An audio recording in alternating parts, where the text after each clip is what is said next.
নির্বাচনে পরিবেশ নিশ্চিতকরণে সহযোগিতা করেন এবং নির্বাচনী আচরণবিধি মেনে চলেন। শৃঙ্খলা রক্ষাকারী বাহিনী নির্বাচন সংশ্লিষ্ট দ্রুত প্রশিক্ষণ সম্পন্নের বিষয়ে সভায় আলোচনা হয়েছে।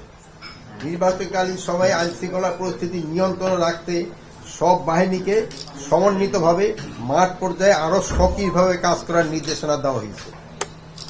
নির্বাচনের সঙ্গে রাজনৈতিক কর্মসূচি ও প্রচার প্রচারণাকালীন আইন শৃঙ্খলা পরিস্থিতি স্বাভাবিক রাখতে সব ধরনের ব্যবস্থা গ্রহণের জন্য সবাই নির্দেশনা প্রদান করা হয়েছে।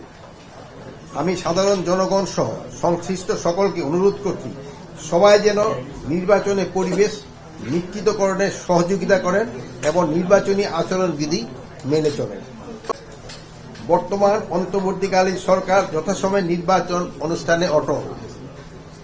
যারা নির্বাচন বানচাল চেষ্টা করবে তারা ব্যর্থ হবে। এই বিষয়ে আইন শৃঙ্খলা বাহিনীগুলিকে আরো কঠোর হওয়ার নির্দেশ দেওয়া হয়েছে। এবারে জাতীয় সংসদ নির্বাচনে আইন শৃঙ্খলা বাহিনীর সদস্যরা আইন শৃঙ্খলা পরিস্থিতি অবনতি ঘটানো বা বাধাগ্রস্ত করার যে কোনো চেষ্টা প্রতিরোধ ও আইন শৃঙ্খলা নিয়ন্ত্রণে ভোট কেন্দ্রে যে কোনো সময় যে কোনো স্থানে প্রবেশ করতে পারবে। সবাই সিদ্ধান্ত নেওয়া হয়েছে যে রাস্তাঘাট বন্ধ করে জনদুর্ভোগ সৃষ্টি করা যাবে না, তাহলে আইন শৃঙ্খলা বাহিনী তাৎক্ষণিকভাবে যথাযথ ব্যবস্থা গ্রহণ করবে। এ বিষয়ে ছাড় দেওয়া হবে না।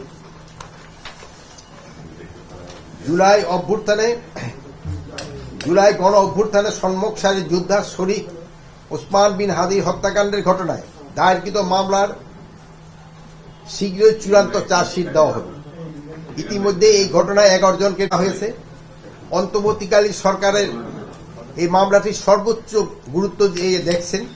মামলাটির দ্রুত বিচার ট্রাইব্যুনাল স্থানান্তর করার সিদ্ধান্ত নেওয়া হয়েছে এবং অন্তর্বর্তীকালীন সরকারের মেয়াদে এই হত্যাকাণ্ডের ন্যায় বিচার নিশ্চিত করা হবে বলে আমরা আশা করি।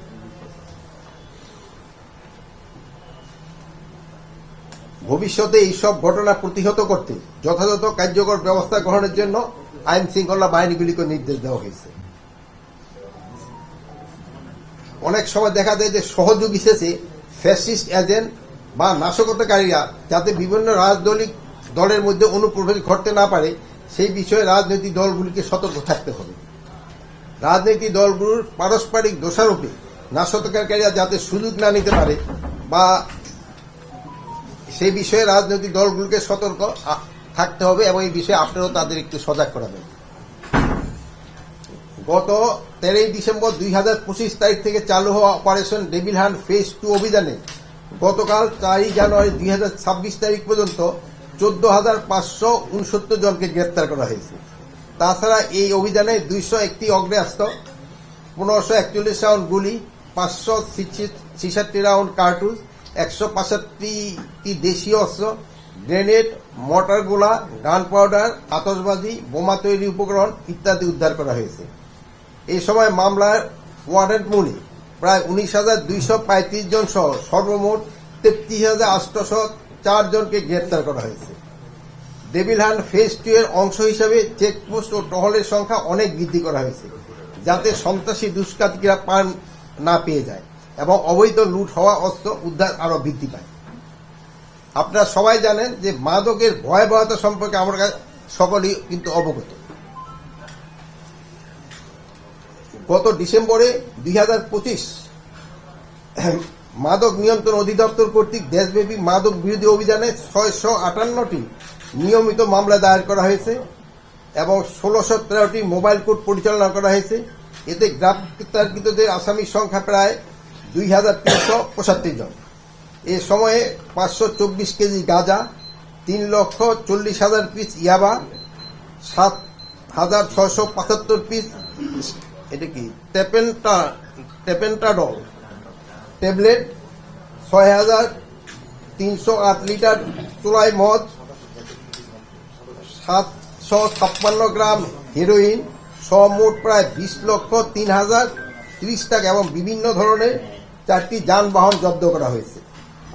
উল্লেখ্য যে গত 3রা জানুয়ারি মাদকদ্রব্য নিয়ন্ত্রণ অধিদপ্তর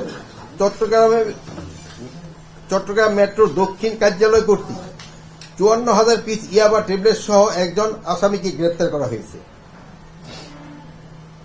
আরো আলোচনা হচ্ছে সারা দেশে তীব্র শৈত্যপ্রবাহ বইতেছে, সেই জন্য সড়ক মহাসড়কে কুয়াশার কারণে দূরের রাস্তাঘাট ঠিক মতো দেখা যাচ্ছে না। তাই বিভিন্ন যানবাহনে ড্রাইভারকে সতর্কভাবে গাড়ি চালানোর অনুরোধ করা হয়েছে, যাতে সড়ক দুর্ঘটনা না ঘটে। এ ব্যাপারে মালিক, পরিবহন শ্রমিক এবং সমিতিগুলিকেও পরামর্শ দেওয়া হয়েছে। সবাই সাম্প্রদায়িক এবং সম্প্রীতি অক্ষুণ্ণ রাখার উদ্দেশ্যে সরকার দৃঢ় প্রতিজ্ঞা পুনর্ব্যক্ত করা হয়েছে। সামাজিক যোগাযোগ মাধ্যমে গুজব এবং অপপ্রচার প্রতিরোধ এবং উস্কানিমূলক বক্তব্য পরিহারের বিষয়ে সবাই বিস্তারিত আলোচনা হয়েছে।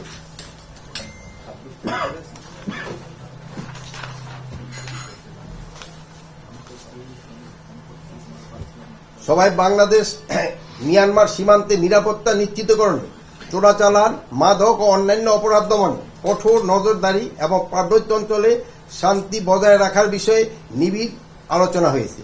ইতিমধ্যে সীমান্ত পার্বত্য এলাকায় নিয়মিত টহল এবং বিশেষ অভিযান জোরদার করা হয়েছে। এবার আমি বিভিন্ন আইন শৃঙ্খলা বাহিনী কর্তৃক পরিচালিত কয়েকটি গুরুত্বপূর্ণ অভিযানের তথ্য আপনাদের সামনে তুলে ধরছি। গত 4 জানুয়ারি 2024 তারিখে সকালে যশোর গোয়েন্দা তথ্যের ভিত্তিতে দ্রুততম সময়ের মধ্যে আলমগীর হত্যা মামলায় এজাহার নামীয় 2 জন আসামিকে গ্রেপ্তার করছে জেলা পুলিশ। উল্লেখিত আগের দিন মানে 3রা জানুয়ারি সন্ধ্যা 7টায় অজ্ঞাতনামা অস্ত্রধারী সন্ত্রাসীরা পূর্ব পরিকল্পিতভাবে চলন্ত মোটরসাইকেল থেকে আলমগীরের মাথা লক্ষ্য করে গুলি করে তাকে হত্যা করে। 3রা জানুয়ারি 2026 তারিখে খুলনা মেট্রোপলিটন পুলিশের গোয়েন্দা শাখা বিশেষ অভিযান চালিয়ে আন্ডারওয়ার্ল্ডের শীর্ষ সন্ত্রাসী চাঁদাবাজ কাজী রায়হানকে ঢাকা জেলার সাভার এলাকা থেকে গ্রেপ্তার করেছে। রায়হানের বিরুদ্ধে খুলনা মেট্রোপলিটন এলাকায় 2টি হত্যা মামলা রয়েছে। গত 3রা জানুয়ারি 2026 তারিখে গোপন সংবাদের ভিত্তিতে কিশোরগঞ্জ জেলার সদর থানাধীন এলাকায় অভিযান পরিচালনা করে র্যাব 8 এবং র্যাব 14 2টি টিম শরীয়তপুর জেলায় ডামুন্ডা থানাধীন এলাকায় ঔষধ ব্যবসায়ী খোকন দাস হত্যা মামলায় 3 জন আসামিকে গ্রেপ্তার করে। আসামিরা হল সোহাগ খান, রাব্বি মোল্লা এবং পলাশ সর্দার। গত 1 জানুয়ারি 2025 তারিখে গোপন সংবাদের ভিত্তিতে র্যাব 4 ডিএমপির পল্লবী থানায় লালমেটিয়া উচ্চ বিদ্যালয় এলাকায় অভিযান পরিচালনা করে একটি বিদেশি পিস্তল, একটি বিদেশি রিভলভার এবং 11 রাউন্ড গুলি সহ 3 জন অস্ত্রধারীকে সন্ত্রাসীকে গ্রেপ্তার করে। 2025 না 26 লাগছে। গত 1 জানুয়ারি 2026 তারিখে গোয়েন্দা তথ্যের ভিত্তিতে র্যাব 12 কুষ্টিয়া জেলার দৌলতপুর থানাধীন এলাকায় অভিযান পরিচালনা করে একটি বিদেশি রিভলভার, একটি বিদেশি পিস্তল ও একটি ম্যাগাজিন ও 5 রাউন্ড গুলি এবং 2 রাউন্ড খালি খোসা সহ 2 জন অস্ত্রধারী সন্ত্রাসীকে গ্রেপ্তার করে। গত 29 ডিসেম্বর 2025 তারিখে গোপন সংবাদের ভিত্তিতে র্যাব 4 ডিএমপির পল্লবী থানাধীন লালমাটিয়া টেম্পু স্ট্যান্ড এলাকায় অভিযান পরিচালনা করে একটি বিদেশি পিস্তল, একটি ম্যাগাজিন এবং 3 রাউন্ড গুলি সহ 4 জন অস্ত্রধারী সন্ত্রাসীকে গ্রেপ্তার করে। গত 29 ডিসেম্বর 2025 তারিখে গোপন সংবাদের ভিত্তিতে র্যাব 6 যশোর জেলায় বাগারঘাট থানাধীন এলাকায় অভিযান পরিচালনা 14টি ককটেল সহ 1 জন নাশকতাকারীকে গ্রেপ্তার করে। গত 28 ডিসেম্বর 2025 তারিখে র্যাব 5 চাঁপাইনবাবগঞ্জ জেলায় শিবগঞ্জ থানাধীন এলাকায় অভিযান পরিচালনা করে 2150 কেজি গান পাউডার উদ্ধার করে।